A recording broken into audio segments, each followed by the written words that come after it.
And here we go. I would have still been up in Klamath.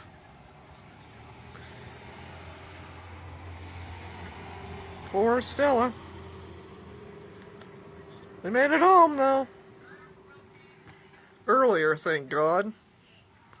Because it is bad. And I suspect it's worse up there in Klamath. Not sure. We probably maybe getting what Klamath had. But yeah, here we are.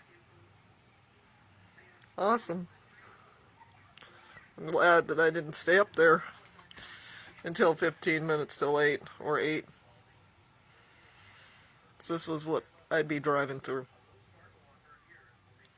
And partially black ice up in Klamath because I know it froze on the road before it got covered up. Yeah.